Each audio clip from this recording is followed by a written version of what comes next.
Part 3 is building your home base. In order to build your home base, you must understand the model. The home base should be solid and should provide strong footing to grow from. Examples of this can be Facebook, Twitter, a blog, a website, and even traditional media. A good social media strategy has 3 components. The first component is a home base. This is a digital property that you own and control. Typically, this is where your local fans gather. This could be as simple as a blog or website.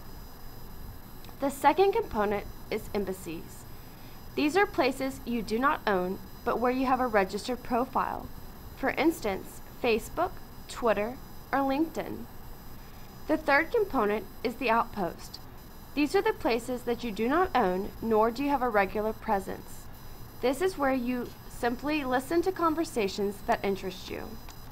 The heart of a home base can be a blog. Follow these 6 steps to create a blog. Determine a theme. Pick your theme and develop it. Second, select a service. Select the service that best suits you. You can choose from WordPress.com, Typepad.com, Blogger.com, and many more. Third, set up your blog. Decide on what you want your blog to look like. This is a personal preference. Fourth, write your first post. This should be a welcome to my blog. Tell your prospective readers why you started your blog and what kinds of things you intend to write. Fifth, publicize your blog. Make sure that you select your blog to be public. Sixth, write regularly. If people like what you write, they will come back. If there is nothing new to read, you will not attract people to your site. A blog, part of the home base, is a great way to connect with your audience. Please see the discussion board for this interactive component. Once connected, you will list 2 ways in which a blog could be used in your classroom. Please be content specific. An example is provided. Pause the video until you have completed this component. Any blog writing should have a template. A typical blog post should have 5 main components. The first, a lead paragraph. This part of the blog is key. You must have a premise of the post. It is important that you make it relevant to readers. Second, include a relevant image. A picture will pull the reader into the post. Third, a personal experience. Readers connect with stories, so share something about yourself. Fourth, include a main body. Make the main content of your post scannable. You can do this by including bullets, numbered lists, or even both. This makes your content shareable. Lastly, include discussion questions. Post questions that allow the reader to think about the topic and comment back. When writing a post, there are 5 simple rules to follow. First, make the post short.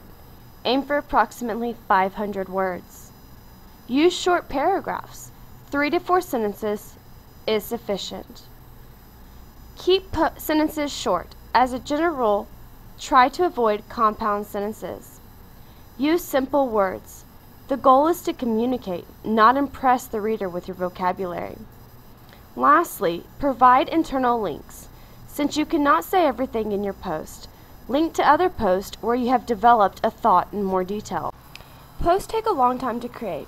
If you are like most bloggers, you are trying to find time to write between your job, family, and other activities. Here are a few examples of how to speed up the writing process. Start the night before. This allows the mind to engage with the topic in advance. Use downtime to think. Focus on what you want your blog to be about. Create a main premise and outline it in your head. Set a timer. To help you get started and avoid distractions, set a timer for no more than 70 minutes. This will create a sense of urgency. Use a template. Begin your blog with what you want to say and then develop it from there. Create an outline. Create an outline from your template. If you begin with an overview, the blog post will become fill in the blank. Write without editing, then edit in format. Do not write and edit at the same time. Writing is a right brain function, editing is a left brain function. Switching between the two will slow you down.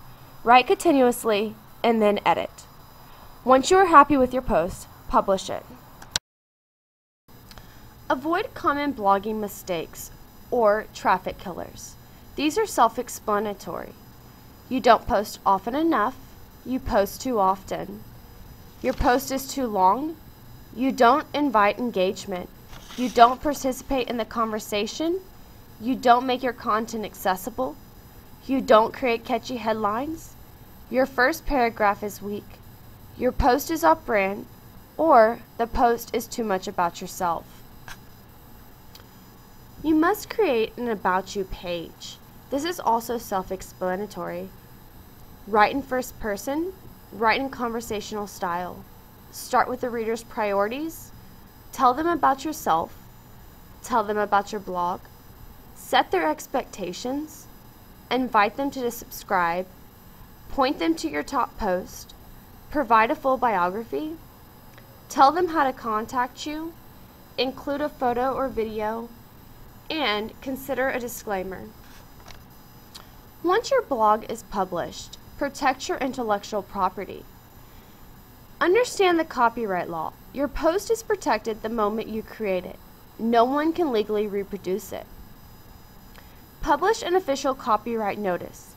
This is not required in order to protect your work. However, it will remind the world that it is your property. Create an explicit permissions policy. Create a separate page that spells out exactly what people may do with your content. This will keep people from contacting you about your content. Give the benefit of the doubt. Not everyone who reposts your blog is doing so in a malicious way. Be understanding. Request that your post be removed if someone does repost it.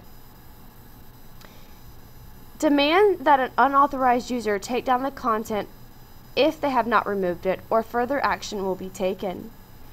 Lastly, notify the infringer's hosting service. If the offender does not cooperate, notify the hosting service for further action to be taken.